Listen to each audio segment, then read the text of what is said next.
بسم اللہ الرحمن الرحیم۔ السلام علیکم۔ روزی وائس چینل میں آپ سب کو خوش آمدید۔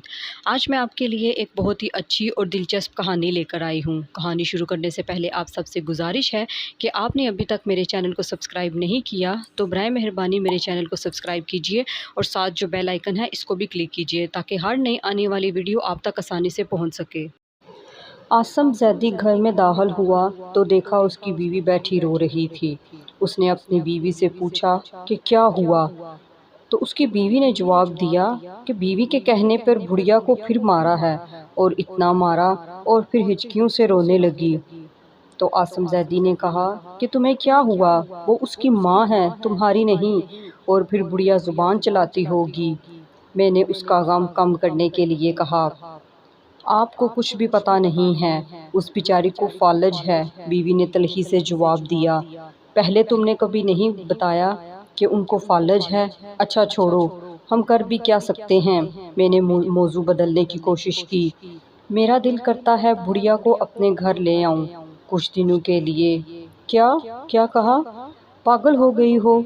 پرائی مصیبت اپنے گلے ڈالو گی؟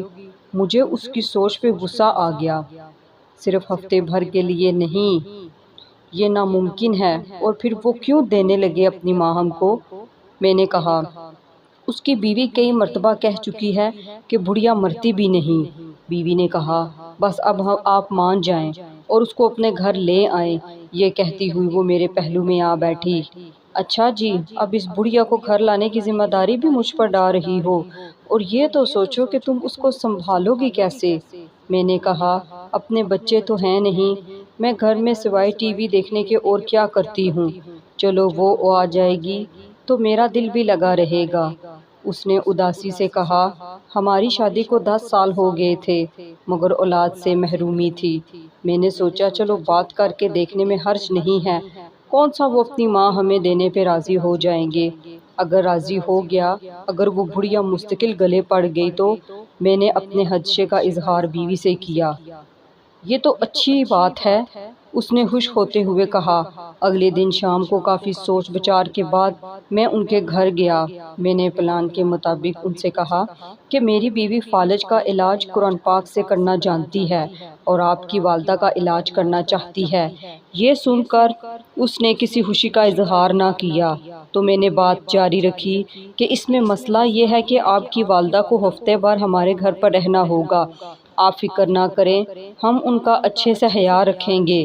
یہ سن کر اس کے چہرے پہ شرمندگی اور خوشی کے اثرات پیدا ہوئے۔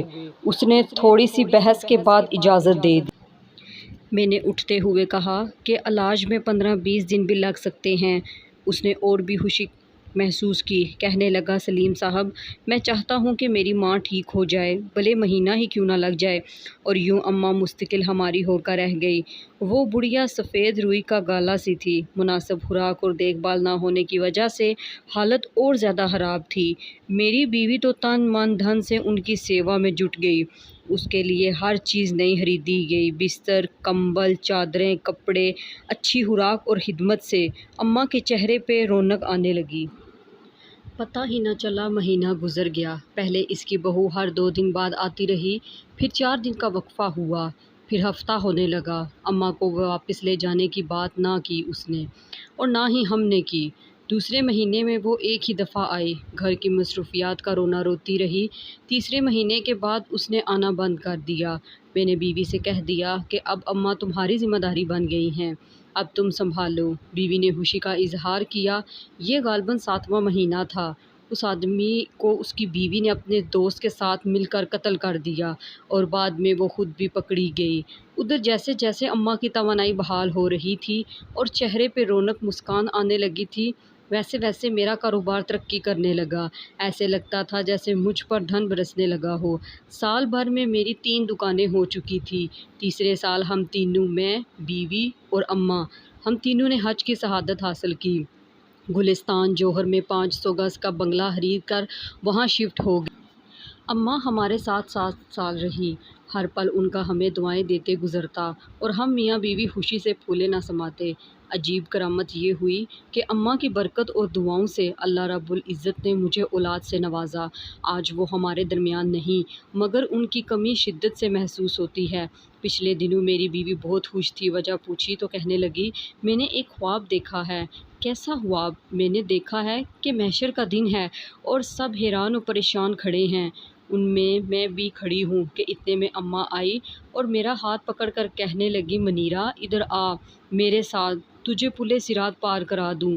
میں ان کے ساتھ چلی، ہم ایک باغ سے گزرے، تھوڑی دیر میں باغ ختم ہوا تو ایک بڑا سا میدان آ گیا، تو اماں کہنے لگی، بس ہو گیا پلِ صراط پار۔ میں حیران ہوئی تو وہ بھی زور سے ہنسنے لگی، پھر میری آنکھ کھل گئی۔ مبارک ہو بھائی، بہت اچھا خواب ہے، مگر تمہیں میرا خیال نہ آیا؟ چلو ہمیں بھی کوئی نہ کوئی مل ہی جائے گا جو پلِ صراط پار کرا دے۔ بیوی بولی، آمین۔ بیوی نے جیسے دل کی گہرائیوں سے کہا، اور پھر میں نے اس کو نہیں بتایا کہ ایسا ہی خواب میں نے بھی دیکھا ہے، بس فرق یہ تھا کہ اماں نے میرا ہاتھ پکڑتے وقت کہا تھا، چلو تمہیں منیرہ کے پاس لے چلوں، وہ پلِ صراط کے پار تمہارا انتظار کر رہی ہے۔